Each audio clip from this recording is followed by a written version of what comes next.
जय श्री कृष्ण। राधे राधे। राधे सत्संग में सत्संग का रसपान करते सभी आत्मीयजनों, श्री वल्लभ की प्रेरणा से प्रेरित होकर राधे सत्संग में आज हम एक गुरु का महत्व क्या है और गुरु की निंदा का क्या परिणाम आता है, उसका क्या फल है, उसके बारे में जानेंगे।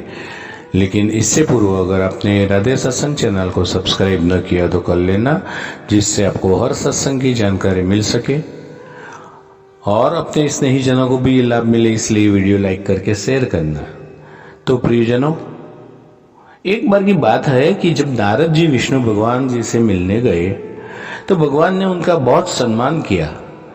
जब नारद जी वापस गए तो विष्णु जी ने कहा कि लक्ष्मी जी, जिस स्थान पर नारद जी बैठे थे ना, उस स्थान को गाय के गोबर से लिप दो।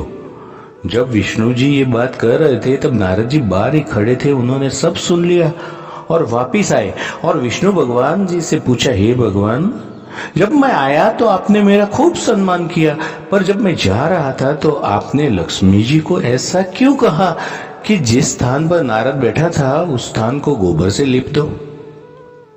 भगवान ने कहा, हे नारद, मैंने आपका सम्मान इसलिए किया क्योंकि आप देवर्षि है, और मैंने देवी लक्ष्मी से ऐसा इसलिए कहा क्योंकि आपका कोई गुरु नहीं है, आप निगूरे हैं। जिस स्थान पर कोई निगूरा बैठ जाता है वो स्थान गंदा हो जाता है।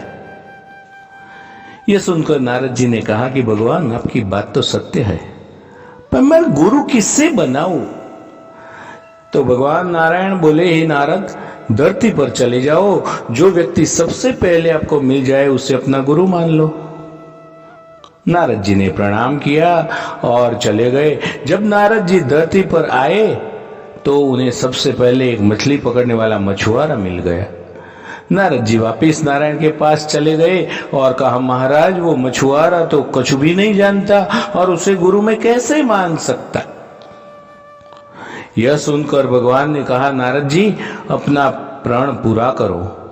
नारद जी वापिस आए और उस मछुआरे से कहा, मेरे गुरु बन जाओ। पहले तो मछुआरा नहीं माना, बाद में बहुत मनाने के बाद वो मान भी गया। मछुआरे को राजी करने के बाद नारद जी लौटकर भगवान के पास गए और कहा, हे भगवान, मेरे गुरु जी तो कुछ भी नहीं आता, तो वो मुझे क्या सिखाएंगे?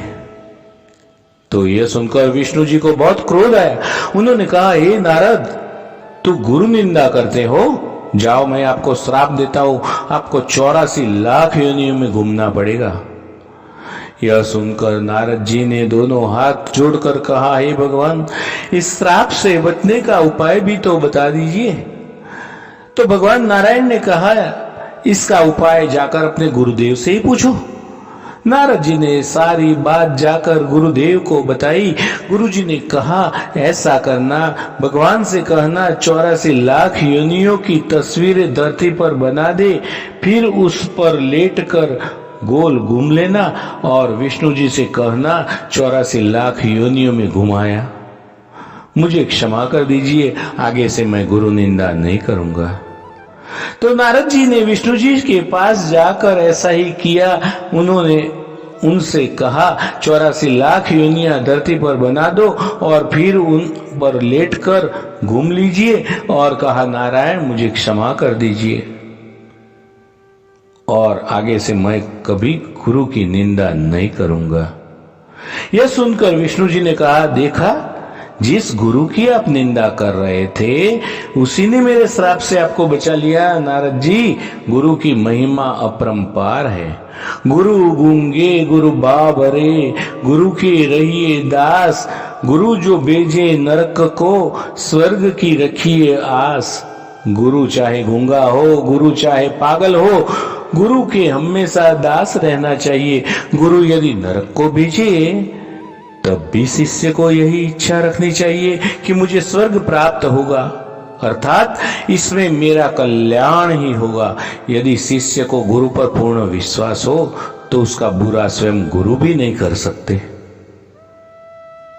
यह प्रसंग पंडित श्री नन्हे भगत ने एक साधारण पत्थर देकर कहा, इस भोग लगाया करो, तो एक दिन भगवान कृष्ण के दर्शन इसमें भी हो गए। तो उस अन्य भक्त के विश्वास से एक दिन उस पत्थर से भगवान प्रकट हो गए। फिर गुरु पर तो वचन विश्वास रखने वाले का उद्धार निश्चित ही है। तो हमें गुरु का महत्व समझना चाहिए, गुरु की निंदा कभी नहीं करनी चाहिए। इसके साथ ही आज के सत्संग को श्री वल्लभ के चरणों में समर्पित करके विराम दे।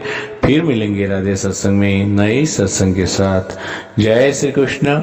राधे राधे।